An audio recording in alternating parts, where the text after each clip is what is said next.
I'm Michael, chiropractor. Did you know that at least 20% of the population suffer from an excessive thoracic kyphosis?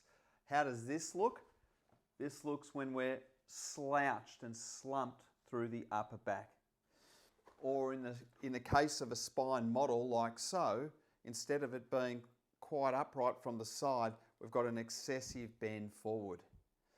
Now you can probably picture what I'm talking about. You see it all the time when you see people walking around and they're stooped and their heads are forward.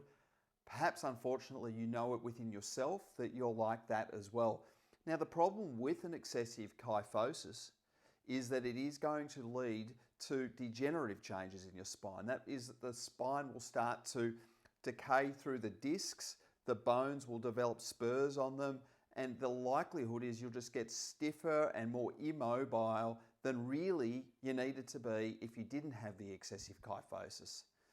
So what can you do about it? Well, there's one particular exercise or posture activity you can do that requires one piece of equipment that I'm going to demonstrate. If you do this consistently, it will help your thoracic hyperkyphosis start to become upright. So let's have a look at the piece of equipment and what you need to do so you can start to implement this yourself. Now, if you don't have an excessive kyphosis, you feel like you're quite upright, what I'm about to show you can do anyway. Anyone can do this. You'll feel better anyway, but it's especially good if you've got that excessive bend. So let's take a look right now. So the piece of equipment you need is simply a foam roller, but a long foam roller, not a short one. And then what you do with this foam roller is you lie on it.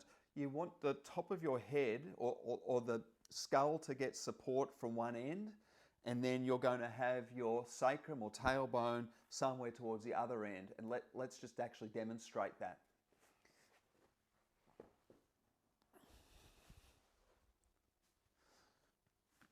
So you want to end up on the foam roller like I am here. Now what happens, because the foam roller has lifted you off the ground, there is some space for your shoulders just to come back over and your scapulary shoulder blades to wrap around the foam roller, and it promotes a flattening of the thoracic spine, a flattening of the kyphosis. And then what you want to do with your arms is have your arms out to the side, and it's really just relaxing. It actually feels really good. So you just lie here for up towards 10 minutes per day.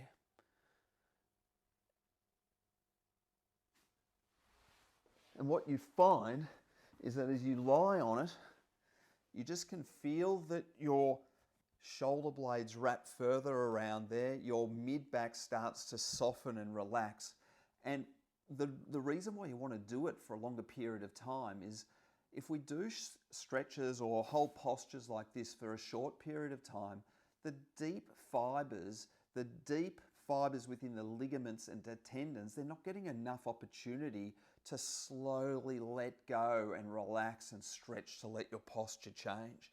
It's one of the most crucial errors that people do is they don't stretch for long enough or hold their stretch for long enough. Now, as with all these things, consistency is the key. Doing it consistently, daily, is the key. Nothing happens quickly with posture going bad. Posture goes bad gradually. Nothing happens quickly with posture getting better. It gets better gradually with good habits. This is a great habit. So I hope that makes sense to you. If you have any comments or questions, please leave them and I'll do my best to get back to you. Get one of these foam rollers, get stretching, and even if you haven't got an excessive curve, you're just going to feel much better anyway. Stay healthy, stay well. Talk to you soon.